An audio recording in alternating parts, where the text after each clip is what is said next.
मनीष लोहिया जी। गुरुदेव, आपके चरणों में कोटि कोटि नमन। गुरुजी, भगवत मार्ग में चलने के लिए भगवान से निष्काम प्रेम आवश्यक बताया गया है, परंतु सांसारिक जीवन में लगातार आ रही नहीं, निष्काम प्रेम एक स्थिति है, स्थिति है। ये प्रारंभ में नहीं होती। प्रारंभ में सब कोई सकामता से चलता है। जब भजन करते करते ज्ञान हो जाता है तब वो निष्काम होता है। जैसे छोटा बच्चा है तो हर छोटा बच्चा खिलौनों से प्रेम करेगा, पर वही जब बड़ा हो जाएगा तो उन खिलौनों की तरफ देखकर हंसेगा कि मैं इस प्लास्टिक की कार से खेलता था और इनके लिए झगड़ा करता था। समझ रहे हो ना? तो अभी हम लोग अज्ञानी छोटे बच्चे की तरह हैं, यदि माया के खिलौनों में खेल रहे हैं। समझ रहे हो? यही जब ज्ञान प्रकाशित होगा तब हम निष्काम हो जाएंगे। तो उस ज्ञान के प्रकाशित होने का साधन है सत्संग। बिनु सत्संग विवेक न होई, राम कृपा बिनु सुलभ न सोई। होए विवेक मोह भ्रम भागा, तब सब विषय विलास विराग। हो गया निष्काम। विवेक आया, सब विषयों से वैराग। तो निष्कामता शुरू से थोड़ी हो जाएगी। निष्कामता सत्संग से होगी, भजन से होगी, साधना से होगी। हम जब तक निष्काम नहीं होते तब तक एक नियम ले लें कि हमारी गृहस्थी में या हमारे जीवन में जो समस्या है उसका समाधान केवल भगवान से लेंगे। हमें चाहिए, धन चाहिए, क्योंकि आपने मुझे गृहस्थी में रखा है तो आवश्यकता है। मैं मांगू तो किससे मांगू? हे लक्ष्मीपति, आपसे मांगूंगा। मेरी समस्या है, समाधान चाहूं तो हे संकट मोचन, आपसे चाहूंगा, दूसरे से नहीं चाहूंगा। भाई ये बात ले ले तो वो अनन्य भक्त कहलाएगा, अनन्य भक्त हो जाएगा, वो निष्काम हो जाएगा। ये हमारी बात समझ। और भगवान अनन्यता की बात बहुत जोर की सुनते हैं। जैसे ऐसे कि हमारी इस कामना की पूर्ति दुर्गा मैया तुम सुन लो, तुम नहीं तो सरस्वती जी तुम सुन लो, हनुमान जी तुम सुन लो, राम जी तुम सुन लो, भैरव जी तुम सुन। कोई नहीं सुनेगा। हमारी बात समझ लो कि ये स्वार्थी है, ये सबके आज। और एक अनन्यता ले लो, वही है सब में।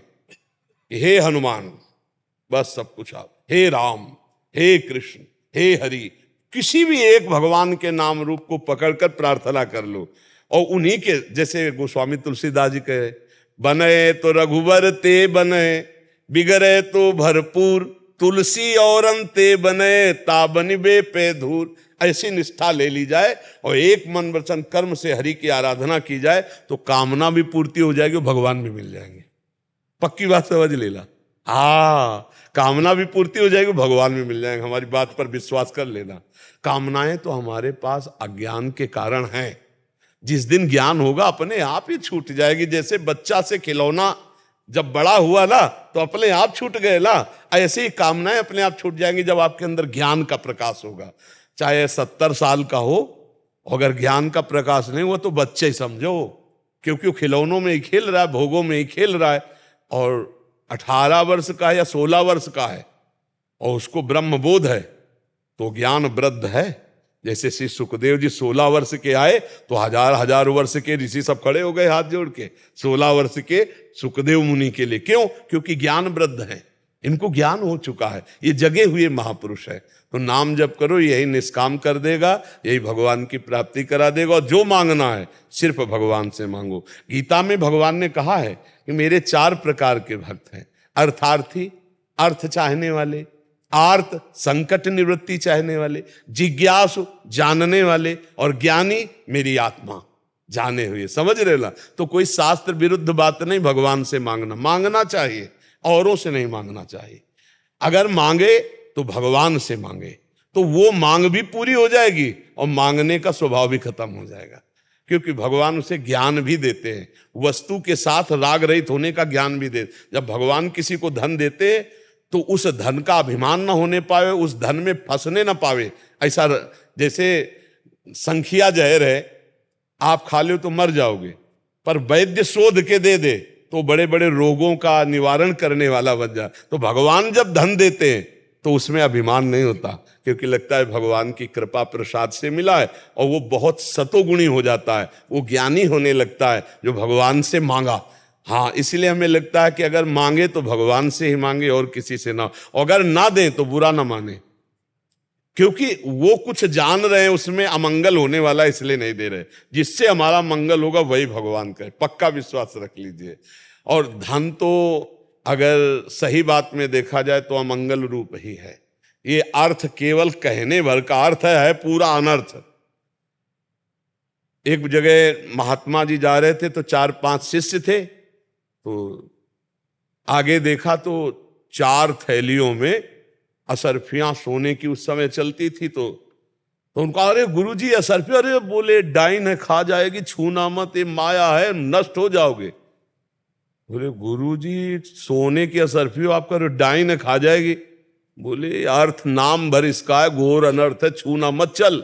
बोले गुरुजी हमें सब बात पर विश्वास है लेकिन आपकी इस बात पर विश्वास नहीं। बोले हम कह रहे सर्वनाश करने वाली। बोले देखो हम तुम्हें दिखाएंगे तब तुम मानोगे, चलो झाड़ियों में छुप जाओ।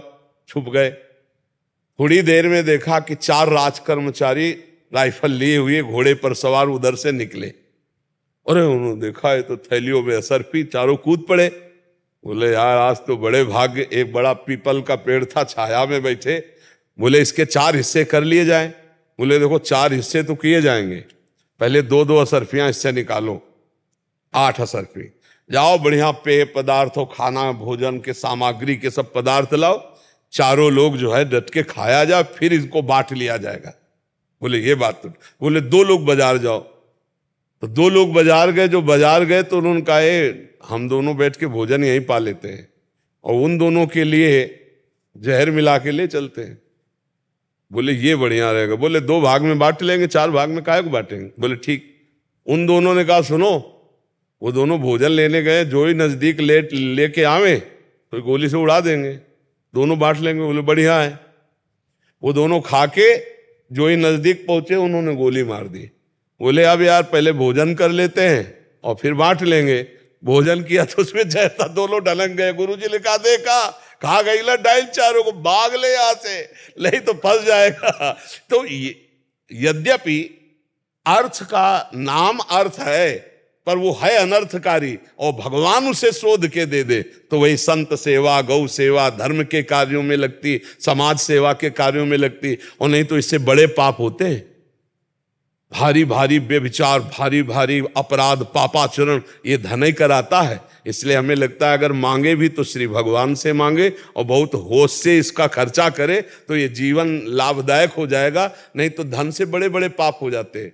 धन है तो वो बड़े अनर्थ करा देगा। तो इसीलिए अगर धन की चाह भी रखे तो भगवान से रखे। जैसे धन है चक्रवर्ती सम्राट अम्बरीश जी के पास, देखो कितने महाभागवत, पूरे नगर में कीर्तन, कथा, वार्ता, भगवत चर्चा और सबको सब सुविधाएं दिए हुए हैं। तो धन की सार्थकता है सो धन धन्य प्रथम गति जाकी। संत सेवा में, गुरुजनों की सेवा में, भगवान की सेवा में, गरीबों की सेवा में, समाज सेवा में, राष्ट्र सेवा में आवे, सो सुख वासना की पूर्ति के लिए नहीं। तो ये ज्ञान भगवान देते हैं। इसलिए भगवान से अर्थ मांगे, खूब मेहनत करे और धर्म पूर्वक जिए और नाम जप करे तो इसी जन्म में भगवान की प्राप्ति हो जाए।